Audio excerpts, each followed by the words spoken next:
Te peço um favor aí, você interpreta para mim com bastante atenção, tá? A parte que está escrito em, em Mateus, capítulo 13, versículo 10 até o 15, tá? Mateus 10, não, Mateus 13, de 10 a 15.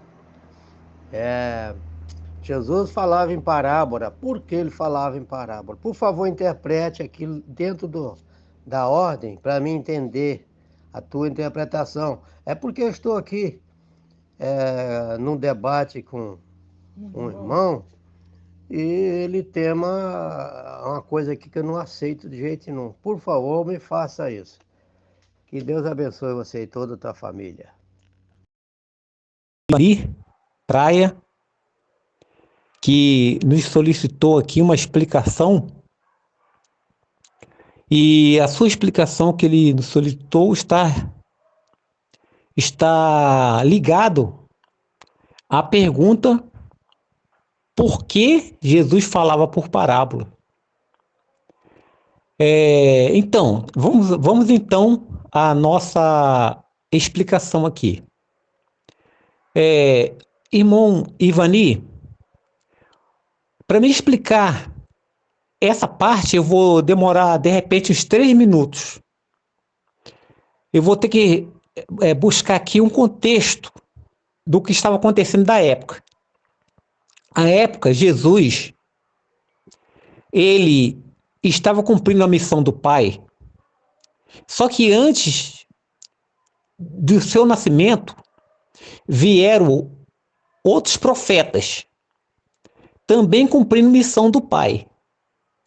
Só que eles, um dado tempo, Israel, ele se desviou da vontade missionária de Deus. A vontade missionária do Pai era que Israel se tornasse uma nação que levasse o evangelho do reino a todas as nações da terra. Só que em um dado momento, Israel começou a olhar as outras nações circunvizinhas e adjacentes como inimiga. E você sabe, irmão Vani, quando a gente olha, se a gente olhar uma pessoa como inimiga, a gente não vai querer bem daquela pessoa. Mas quando a gente olha uma pessoa com amor, a gente vai querer bem. Assim também é uma nação. Quando uma nação olha a outra como inimiga, como ameaçadora, então ela não vai querer bem. Isso acontecia com Israel. Então Israel, depois, se tornou um Israel considerado não um Israel missionário, mas um Israel nacionalista. Um povo que começou a dar valor demais à sua terra, a ponto de não querer mais levar o plano da salvação para as outras nações. A expressão disso aí aconteceu quando Deus mandou Jonas, ele lá em Nínive, e levaram o evangelho a Nínive, levaram o arrependimento a Nínive. Então Jonas, ele teve que passar pelo peixe para cumprir o que Deus queria, mas ele, pela vontade própria dele, ele não queria ir lá em Nínive. Ele foi para outro local. Então, quando ele prega lá em Nínive, depois de 3 dias de caminhada, que ele prega em Nínive, depois daqueles dias de caminhada, quer dizer, não 3 dias, após ficar 3 dias no vento do peixe, e após andar aquela distância toda, ele pregou em Nínive, e não foi nenhuma nem duas pessoas que se salvaram, não, foram todas as pessoas ali se arrependeram. Bateu o recorde mundial, nunca houve nenhum local onde todas as pessoas houvessem se arrependido, mas houve em Nínive. Até os animais teve que jejuar por vontade do rei, por edito real.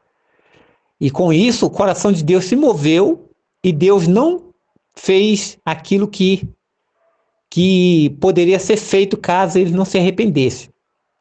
Só que Jonas, ele não gostou do arrependimento do povo, porque ele sabia que se ele pregasse ali o arrependimento, o povo ia se arrepender e o mal que Deus tentou fazer não iria fazer. E Deus deu uma grande lição para Jonas. Então, você transporta esse mesmo pensamento para aquela época de Jesus, o povo estava com aquele mesmo pensamento. Mesmo pensamento. Então, pelo povo, a salvação não chegaria de forma alguma aos gentios. Foi aí que o Pai, pela misericórdia, tendo que cumprir o plano de dar o seu filho na cruz do Calvário, ele naquele momento, ele agindo por misericórdia, ele não permitiu que o povo de Israel entendesse o plano dele. Então, quando Jesus pregava, ele não compreendia o teor e nem a essência daquela palavra, para que a palavra não fosse, vamos dizer assim, para que o povo não viesse a servir de pedra de tropeço para a palavra. Pelo contrário, o próprio Jesus que era uma pedra de tropeço para eles. Porque eles, percebendo aquele povo, aquela nação sendo curada, vindo pessoas de tudo quanto é parte daquela época do mundo, receber cura através de Jesus, o que eles fizeram? Começaram a buscar prender Jesus. Então Jesus, o próprio Pai vendo isso, o Pai proíbe Jesus de pregar literalmente. Então Jesus começa a falar em parábola. E por que Jesus começou a pregar em parábola? O apóstolo Paulo fala, lá em Romanos capítulo 11, versículo 25 e 26, que em parte Deus, ele colocou o endurecimento, essa parábola significa o endurecimento que Deus colocou no coração daquelas pessoas ali, não eram todos. Romanos capítulo 24, Romanos 11, versículo 25 e 26 fala que foi em parte, que veio o endurecimento aos gentios, aos judeus, até que haja a entrada à plenitude dos gentios. Por quê? Porque os gentios somos nós, o Espírito Santo teria que trazer a plenitude dele para cá. Deus teria que trazer a sua plenitude para cá. E para isso acontecer, teria que cumprir o plano de Jesus na cruz do Calvário, o plano de Deus na cruz do Calvário. E o plano de Deus era que o evangelho fosse cumprido. O evangelho eterno que eu estou dizendo, que era Jesus pagar o preço do pecado, purificar, né?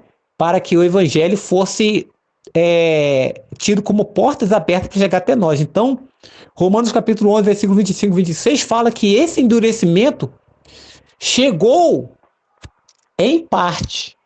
Não foram todos os judeus que tiveram seus corações endurecidos. Alguns compreenderam a palavra, e aqueles que compreenderam foram os que não tiveram o coração endurecido. Mas aqueles que voltaram contra o Pai através de perseguir o seu Filho Jesus Cristo, esses tiveram o coração endurecido. Por isso eles não puderam frustrar o plano de Deus, porque Deus endureceu o coração deles em parte para que a plenitude dos gentios viesse entrado. Porque sempre que Deus intervém na terra, é para que o plano de salvação não venha a ser frustrado. Todas as vezes que o adversário buscar frustrar o plano de salvação, Deus vai se manifestar de qualquer forma na face da terra. Deus abençoe, meu querido. Fique com Deus e até mais.